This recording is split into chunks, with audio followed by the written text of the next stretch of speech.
Hello guys! Hello Virgo! Welcome dito sa aking channel, Kapalaran 888 Virgo. Alamin natin Virgo kung anong messages, vibration, gabay energy para sa lahat. At ay para sa last 2 weeks ng March 2025. First card mo Virgo is Emerald. Wow! Kung makikita mo, sobrang blessed ang card na to. Ceremonies and celebration. Wow! Congratulations Virgo kasi atong barang ito is nagsasabi sa iyo na it's time of important life passages such as weddings, birthdays, graduations, anniversaries, baptism, or pwedeng may kapamilya ka na posibleng kailangan ng freedom, na pwedeng magkaroon siya ng freedom. So itong Emerald card na to, it's a manifestation card ng lahat ng mga wini-wish mo, lalo na doon sa mga Virgo na sobrang trinabaho nyo talaga kung ano itong gusto nyo sa buhay. Okay? So ceremonies and celebration, important na life-changing moment ito para sa'yo. So nakikita natin may mga kamag-anak ka na magse-celebrate from March 16 ng birthdays, pwedeng asawa, boyfriend, girlfriend, mayroong anniversaries, parang gano'n. Basta maraming rason kung bakit ka magse-celebrate.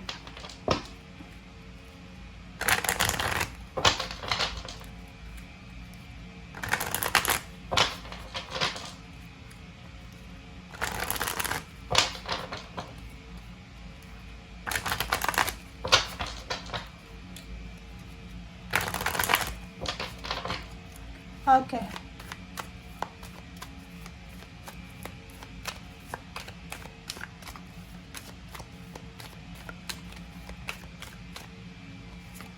Okay, attachment. Wow, number 5. Virgo, dito sa attachment na to, parang nakikita ko kasi sa ilalim niya, mayroon dito indecision. May nakikita ko sa'yo dito, Virgo, na meron kang attachment or connection to someone or with someone or with the company, work, lugar, or ano man tong attachment na meron ka, na inaalala mo siya sa ngayon. Number 5 siya, nag-aalala ka. Inaalala mo kung itutuloy mo pa ba itong attachment na to. Iniisip mo, gagawin ko pa ba to? Kailangan ko ba bang ituloy itong attachment na to? Parang ganon. So, nakikita ko sa'yo dito na sinasabi ng baraha, huwag kang mag-alala. Let it go, let it flow. Okay, kalma lang. Wag masyadong i-pressure yung sarili sa attachment na yan. Kung para sa'yo yan, para sa'yo. Kung hindi para sa'yo, hindi yan para sa'yo. Kusa yan na aalis, kusa yan na babalik. Okay. Virgo. 2 of Wands. Wow. The Emperor. Knight of Swords. Ang galing na ito guys Okay. Para to sa mga Virgo na nag-iisip na mag-travel around the world, maging OFW siya, gusto niyang maging OFW or maging turista sa ibang bansa. Or pwedeng yung iba gustong pumunta sa malayong lugar para magtrabaho or tumira doon. Okay. Comment down below. Nakikita ko sa'yo dito, Virgo, na may hinihintay ka Pwedeng 3 months ka nang naghihintay. Pwedeng January, February, March. Okay. 3 months. 3 months ka nang naghihintay. Pwedeng naghihintay ka ng pera. Or pwedeng naghihintay ka ng decision making. Diba? Nakikita ko sa'yo dito na from the month of March, from March 16 onwards, kasi wala naman tong specific na date Sinasabi ng baraha na mabilis yung action mo dito.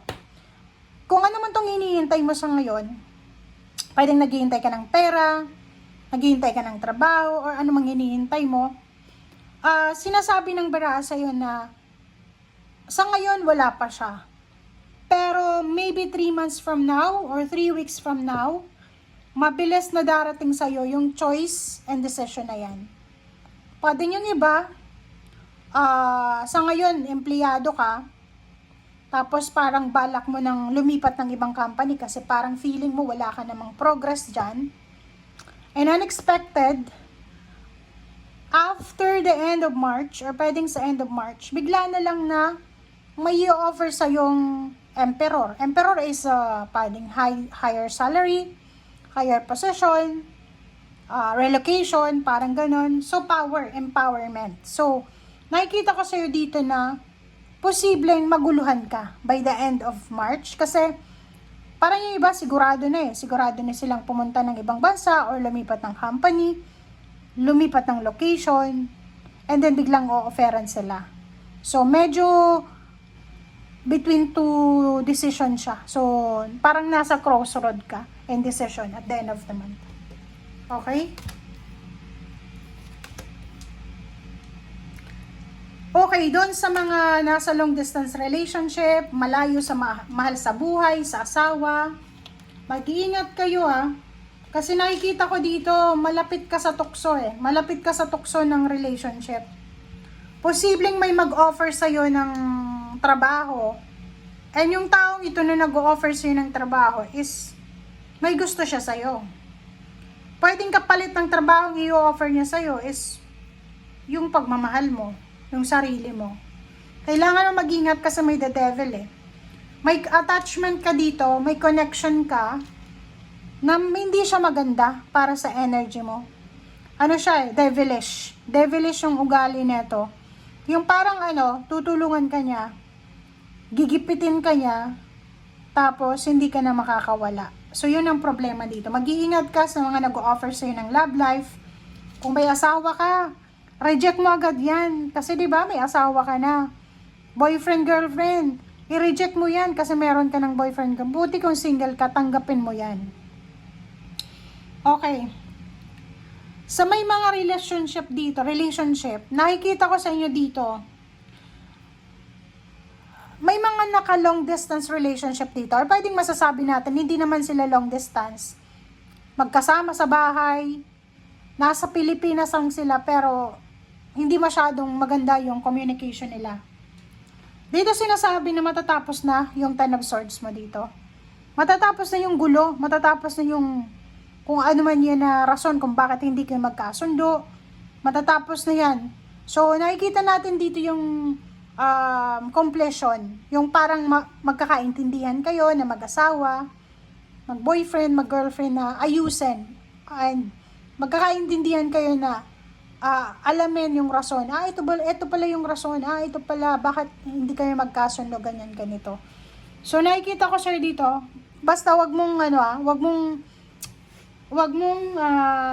papatulan kung sino man ito na gustong pumasok sa buhay mo. Kasi, pwedeng yun ang isa sa rason kung bakit hindi maayos-ayos yung relationship mo. Kasi, may hinahanap ka sa current relationship na nakikita mo sa iba. Okay? So, yan guys ang sinasabi ng baraha. Thank you. Bye!